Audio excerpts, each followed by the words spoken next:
guys, it's Syama here, CEO of Scaling Retail. I'm here with Cathy from Hale Bob. So excited to be here. You guys have been busy. It feels like it's been an amazing show. Personally, I'm so excited to be out in the field again and like seeing people and touching people and doing all of that. Like, So God, it's different. So amazing. The business seems it's like a legacy business, which is pretty exciting. So tell me a little bit about the brand and the brand evolution, because not too many companies can say they've been around for about 20 years. Especially during this pandemic. I mean, yes. Yeah, exactly. So the company's been around since 2001. The owner of the company, Daniel Bobot, he's a French gentleman, French Moroccan.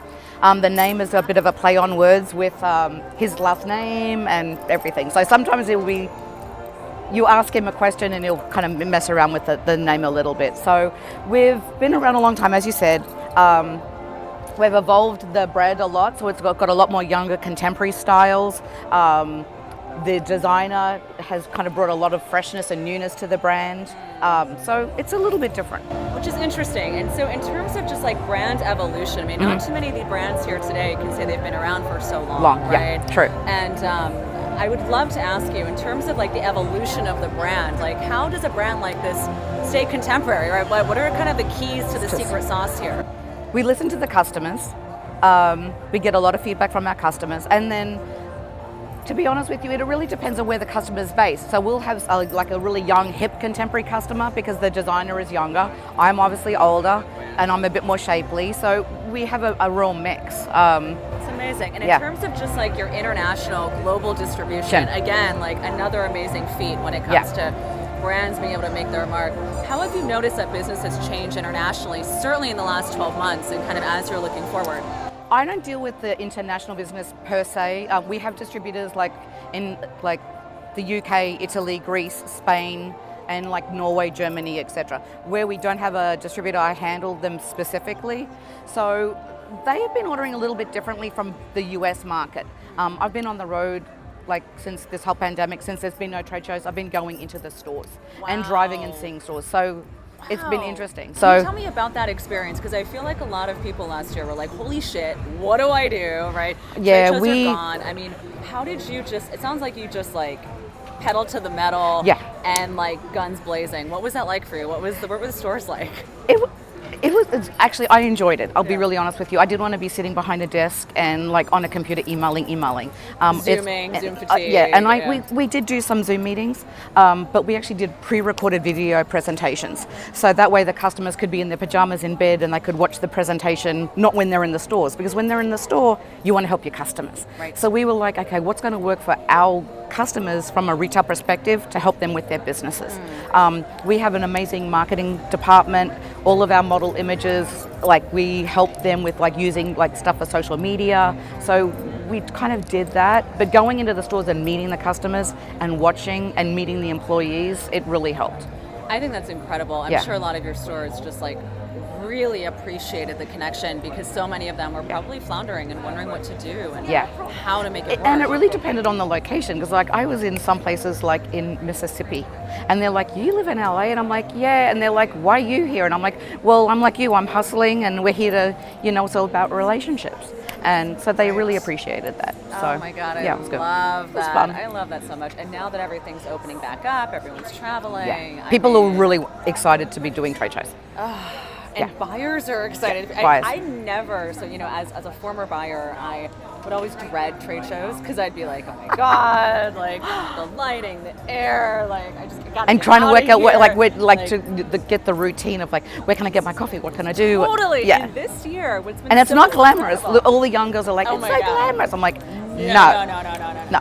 It does have its elements, but it has its moments. Yeah, it has its moments. moments. I do love a good sample sale, and I do love personals, but what's interesting is that the buyers really seem to be excited to be here, and it really feels like from a market standpoint, people's open to buys are now like, all right, we need to double down. Like this is the time for travel. And customers are wanting to shop. Like during this whole pandemic, I count my blessings honestly, because I had people like were texting me, like people will email, but people are texting me, and I'm in LA at 7 o'clock in the morning on the East Coast. I need a reorder. People were being safe about what they bought, And then all of a sudden they were like scrambling because they needed merchandise, because customers, like, they wanted to shop.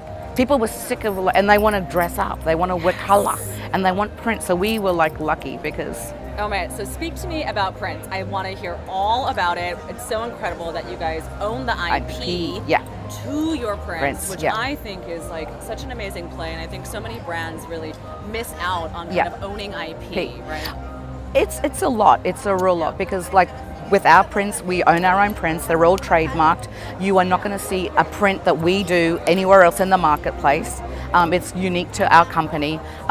With the prints as well, like we'll tend to do like in like one group, we'll do 2 colorways. So for the customers that are in Florida, we'll do color that's bright pop, and it might be placed in a specific way.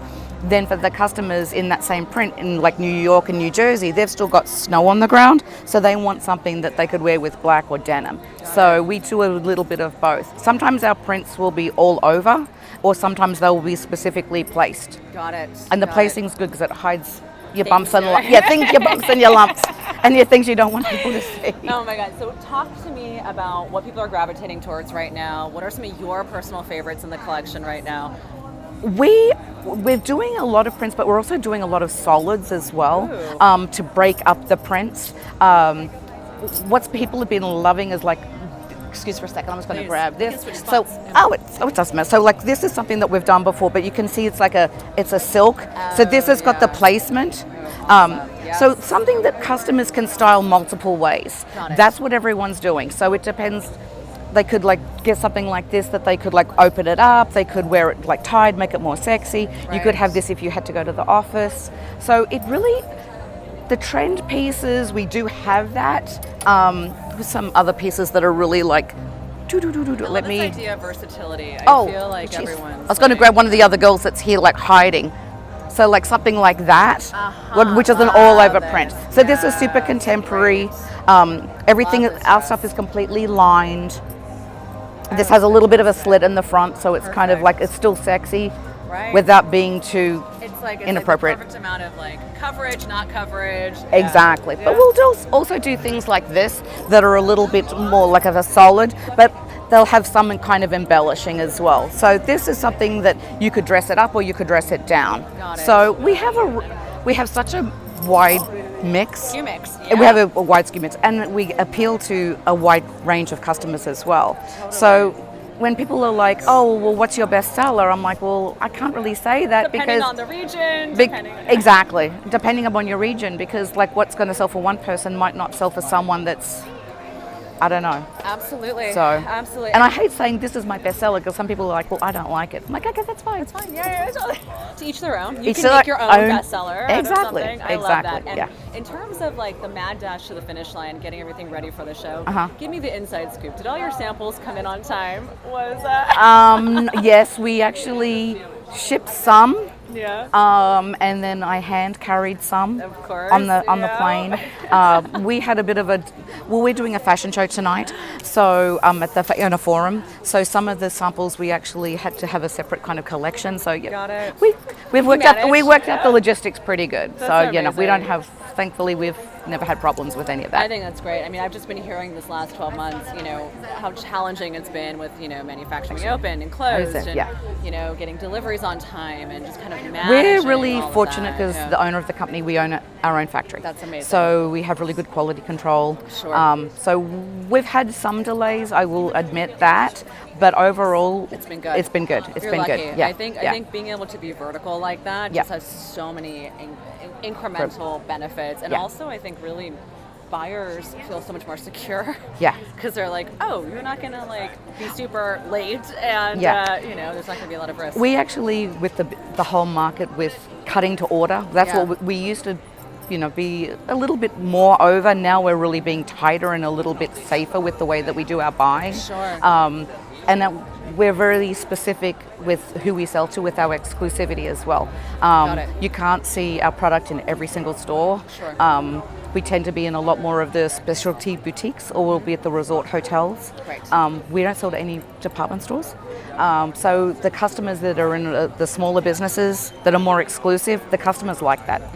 So it makes it some people are like, well, why don't you sell to them? And I'm like, it depends on the store. But totally. You know, it's funny because I've increasingly over the last few years, I've heard so many brands talk more and more about stepping away from department store strategy and really looking at penetrating into local markets and building connection with consumer, because you know, when you're at a Nordstrom's, right, or at a Saks, you're there, certainly, and they'll place a big open to buy, but are you really connecting with the consumer in the same way? And I think, especially with the pandemic happening, people were so disconnected. They really want to go in and almost have like a therapy session. They want to go into a store. They know the person who works the store, who owns the store. They want to sit down. They want to have a cup of coffee. They want to have that more relationship, more like a personal stylist.